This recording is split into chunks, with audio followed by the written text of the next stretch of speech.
Hey everyone, and welcome to the New World channel. Today I'm going to talk to you about building an infinite mana build for the Firestar. You may notice in the initial instance here we've got a normal damage dealer build for the Firestar, and one of the main issues is if we have a couple of monsters close together, mana becomes a huge issue. This is an issue throughout the game in most of the builds, and once we have hit that bottom limit, we're going to be relying on potions for topping up, which can get very expensive on the trade store. So let's have a look at the build here, what we can do to get around this problem.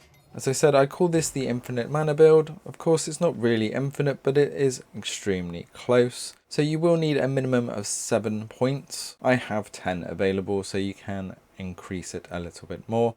So first off, we're going to want Spell Focus, which gives you 5% mana back on a heavy attack. And we want all of the line of Pillar of Fire, because it's the last one here, the Arson's Advantage, that gives you mana back for every enemy hit by the Pillars of Fire. Then we also want all of Fireball, because again, direct hits on the Fireball will give 10% of your mana back, and also reduce cooldowns by 7%. So this is huge. So this is your 7-point setup, but then we can bolster it as we go ahead with Flare, which makes heavy attacks free, so they do not consume mana. So with the 5%, we're going to actually just regain mana on every attack hit.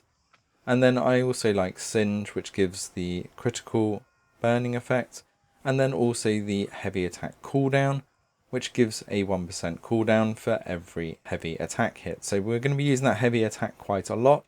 So now it's going to be free of mana, give us 5% mana and also 1% of our cooldown back. And then every time we hit with Pillar of Fire, every enemy is going to give mana back. And then the same with a direct hit of the Fireball. So even if you do miss one of the attacks here, you're not going to be costing mana too much, because every other type of attack is going to build it back up again. So you see, I did go down to 50 mana there as I missed a couple of the attacks, but I'm already back up to 100 with just a couple of hits. And although I missed with the Pillar of Fire there, we can see that we're getting back up on these steps, and if I hit with Fireball there, bang, I'm straight back up again.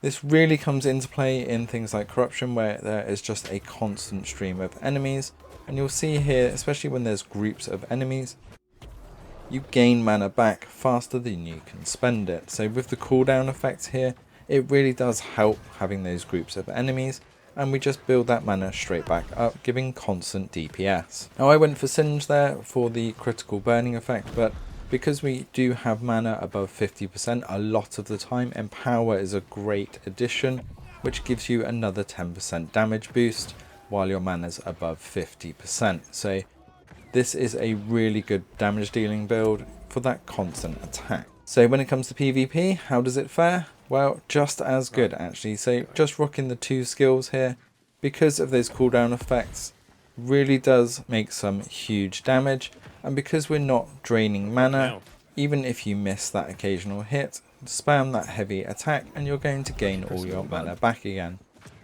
Great thing with the range attacks, both of these are ranged skills, so you can take them down before they even get to you. And even if they do get to you a little bit, we can build that mana back up and just deal some heavy damage as soon as we've dodged out of the way again. So there we have it. There is the infinite mana build and just how effective it is.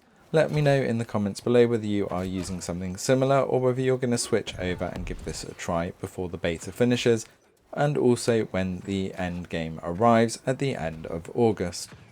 Keep an eye on the channel, we'll be doing some more guides and we'll be following the game all the way up to launch, including many guides once the game releases fully. Thanks for watching, don't forget to hit that subscribe button, and we will see you next time.